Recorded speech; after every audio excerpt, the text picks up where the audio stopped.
Muy buen día, mi nombre es Renato Salas Peña y represento a las universidades, a la Universidad Privada del Norte y a la Universidad Nacional Mayor de San Marcos. En el marco del Congreso Internacional sobre Nuevas Tendencias en Humanidades, voy a presentar voy a presentar mi investigación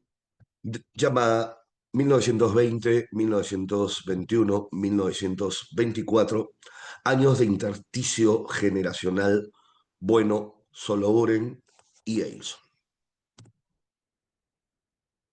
Hablar de generaciones poéticas ha llevado a la crítica nacional a enfrentamientos durante muchos años. Sin embargo, hasta el día de hoy se siguen utilizando las denominaciones para la generación del 50, 60, 70 y más. Ya esto se puede apreciar con la publicación de las voces múltiples en el año de 1916, pero será a mediados del siglo pasado en que casi de manera automatizada se perciba a las generaciones por décadas de aparición. El desarrollo de la literatura nacional como testigo de la historia puede coincidir con la propuesta de Conte, pero se afianza al seguir la lectura de generación que realiza Ortega y Gasset en su curso impartido en 1933 en torno a Galileo, donde propone diferentes descripciones, pues creía esencial el entender cómo se encuentran en choque dos generaciones en un mismo momento temporal, ya que cada una de estas tiene un compromiso de transmitir su propia historia. Partiendo de la idea generacional, el siguiente estudio lo que propone es tomar los años de 1920, 21 y 24, año de nacimiento de los poetas Leoncio Bueno, Javier Sologuren y Eduardo Elson, respectivamente, como años de corte, una hendidura en la historia de la poética peruana que presenta tres voces consideradas de la misma generación por los años de nacimiento, pero diametralmente diferentes en sus artes poéticas, planteando como objetivo el realizar un acercamiento a las propuestas literarias de estos tres poetas y reconocer sus diferencias creativas. Leoncio Bueno, liberteño, nacido un 2 de enero de 1920, hijo único, casi huérfano de padre y de escuela, autodidacta por convicción y peón anarco antes de dejar la siembra de la caña de azúcar en Casagrande para llegar ya con sus primeros poemas a Lima. Estos textos él los publica ya con casi 20 años en la revista Hora del Hombre, hasta la edición de sus poemarios Al pie del yunque de 1966, cuando ya tenía 45 años, Pastor de Truenos de 1968, Invasión Poderosa de 1970, Rey Uno Propio en 1976 y en 1980 La Guerra de las Runas. Funda el grupo literario Primero de Mayo en 1956, acompañado del reconocido poeta Víctor Masi. De allí se dedicó a trabajar en periodismo, en diferentes medios y otros cachuelos proletarios. De su poesía, él mismo sostiene que ésta se inicia con el sentir campesino, la identificación con el paisaje, para luego pasar o llegar a la ciudad y adoptar esa oralidad que confiesa es adquirida por el estilo de los poetas de hora cero, para cerrar con un lenguaje lleno de violencia colectiva de reivindicación.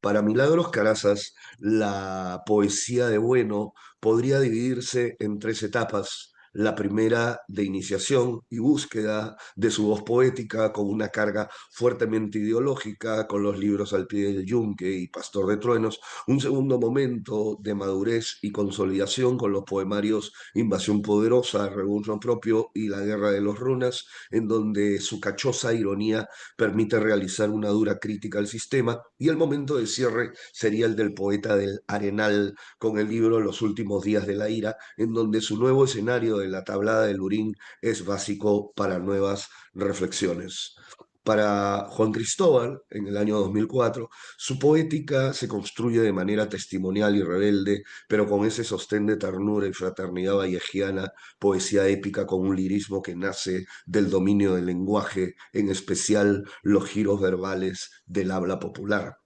Retomando el tema generacional, Ortega taxonomiza por edades a las generaciones y sostiene que el hombre hasta los 25 años solo cumple un papel pasivo ante la recepción de la información, pero que éste representa el sistema a romper, a enfrentar la disconformidad. El no adaptarse lo lleva a esa ruptura. Teniendo en cuenta esto, la poesía de Bueno, si bien empezó a publicarse en diversas revistas, será recién a sus 45 años que se publique en forma de libro su trabajo literario, alejándolo de manera más que evidente del postulado generacional y de las publicaciones primeras de un Eilson y Soloburen publicados al borde de los 21 años. Tal vez esta publicación tardía de su trabajo poético lo lleva a una marginación de parte del canon literario nacional por varias décadas y será recién con su participación activa en el grupo setentero Hora Cero que se gane un nombre en la caterva literaria nacional,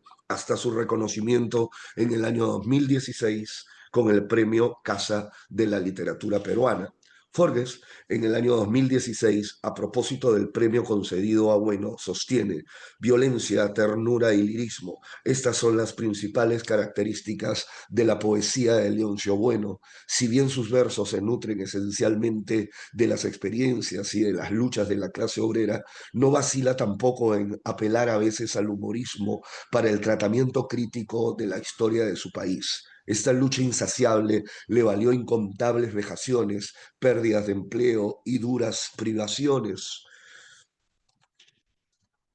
situaciones difíciles que se vieron compensadas por la fe en la rectitud del compromiso, en un porvenir mejor y la afirmación de la función vital del goce y satisfacción del presente. Agréguese a esto las distintas prisiones que sufrió como cualquier reo común en varios momentos de su azarosa existencia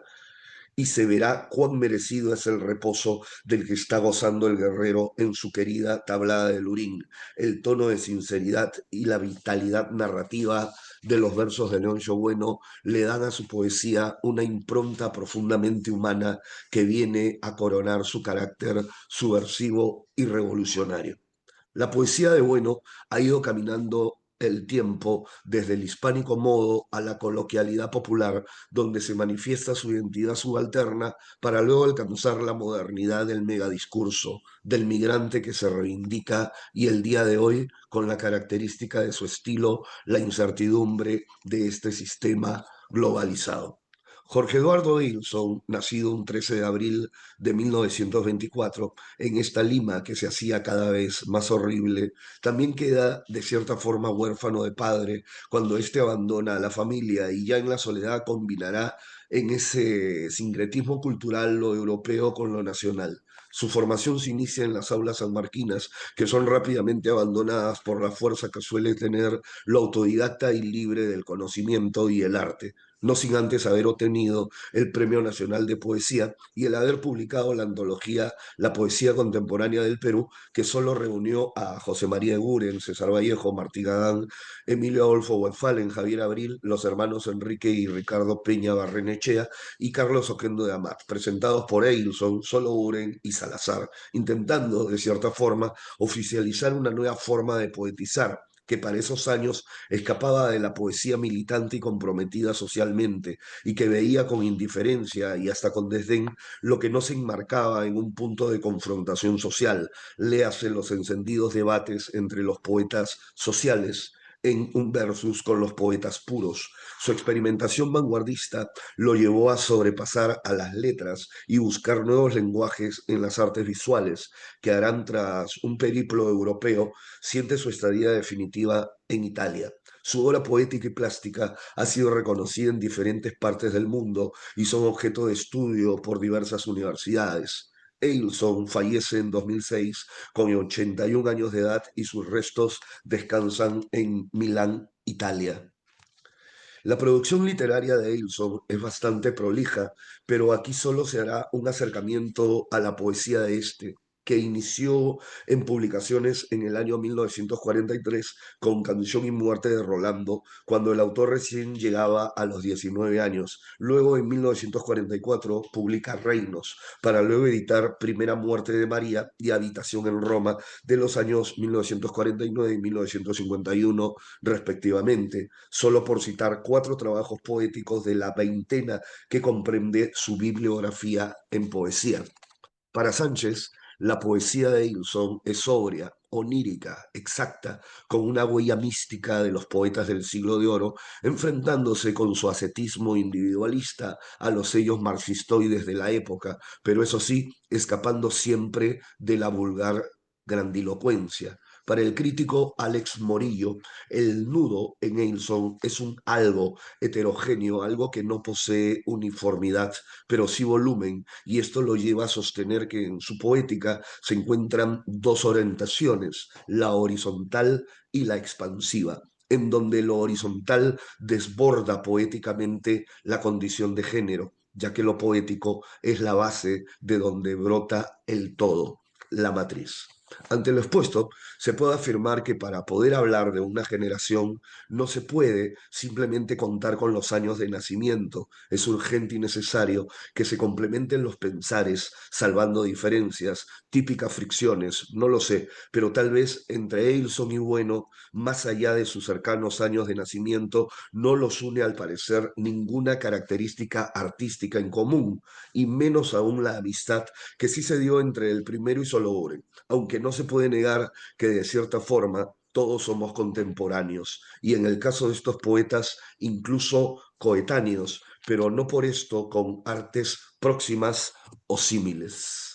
El convivir en un periodo de tiempo generacional, incluso con miembros de diferentes edades, no es lo que marca nuestro alejamiento necesariamente de este grupo, sino lo es el no compartir sentimientos, emociones en común, y esto tampoco generará o será un obligatorio para hacer próximo un estilo literario, pero que en el caso de las poéticas de Eison y Bueno se sitúan en antagónicos espacios. Para el estudioso Fernando Kosman, la lírica de Eilson también podría dividirse en tres etapas. La primera etapa, bajo las marcas de un neosimbolismo, en donde Reinos, prueba tangible, manifiesta el arte como religión de la belleza, el poeta descubridor de lo oculto, el vidente artista, la sugerencia egureniana, la asociación escritura-realidad y la musicalidad. El segundo momento, que sería el neo-vanguardista, donde temas y variaciones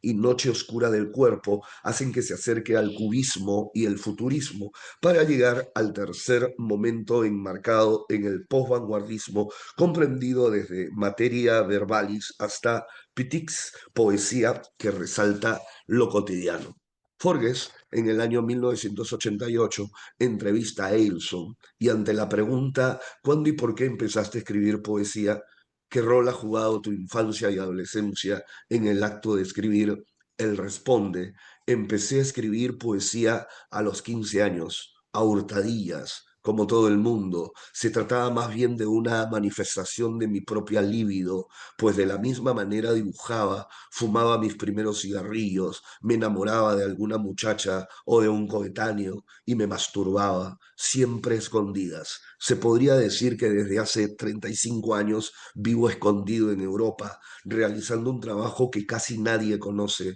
enamorándome y gozando, siempre a hurtadillas y padeciendo también en un universo que para mí carece de fronteras. Esta última es quizá la razón principal de mis continuos viajes por el mundo. Siempre me he considerado una especie de pasajero clandestino en este planeta.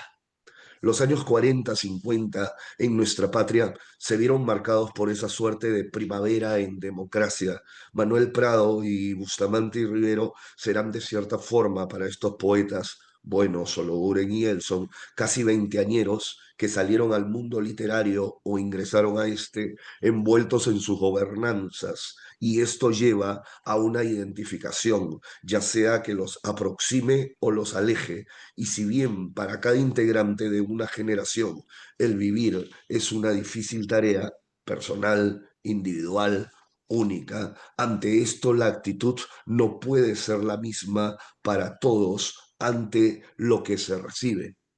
Por lo dicho, las poéticas de Bueno, de Sologuren y de Eilson, más allá de ser próximas en su creación temporal, 1943-1944, de que sus años de nacimiento van de enero de 1920 a abril de 1924, y la contextualización social política coincide en la capital del país, no llega a ser símil en su totalidad en torno a su concepción artística. Javier Sologuren vio la luz un 19 de enero de 1921 en Lima, capital, y abandonó ese mundo terreno a los 83 años en el 2004, editor de la célebre y poética Rama Florida y emparentado con el poeta barranquino Enrique Peña, sanmarquino viajero cruzando por México, Bélgica y Suecia. Ya de vuelta en Lima, en su impresora manual, dio la bienvenida poética a poetas como Cisneros, Hernández, Heró y otros. A los 23 años, en el año 1944, publica su primer poemario, El Morador, estancias que le dio el Premio Nacional de Poesía en 1960, Bajo los Ojos del Amor en 1950, aunque su obra total está recogida bajo el título de Vida Continua. Para Juan Cristóbal, la poesía de Sologuren descubre al solitario contemplador desde una ventana que recibe las impresiones desde el exterior. Sueños y paisaje se complementan y rescata del olvido las cuestiones frágiles en tránsito a desaparecer. Renato Guisado, en el año 2020, de manera más que acertada, sintetiza su trabajo creativo. En una personalidad creadora como la suya, el conocimiento era fundamental. Compuso más de 20 conjuntos poéticos que él llamaba cuadernillos y poemas largos. Se emplean con felices resultados los más diversos procedimientos formales, traídos incluso de tradiciones no occidentales. La flexibilidad del autor para refundar sus directrices formales es consecuencia de una voluntad de experimentar la poesía es flujo, no materia inmutable, y el poeta debe mantenerse en la búsqueda de su secreto. Sologuren, pues, dirá que el verdadero trabajo creativo está en indagar cuál es la forma precisa de expresión que un contenido requiere. Un conocimiento vasto de técnicas y formas es, entonces, primordial en su trabajo. El saber como herramienta, no por mera vanidad intelectual.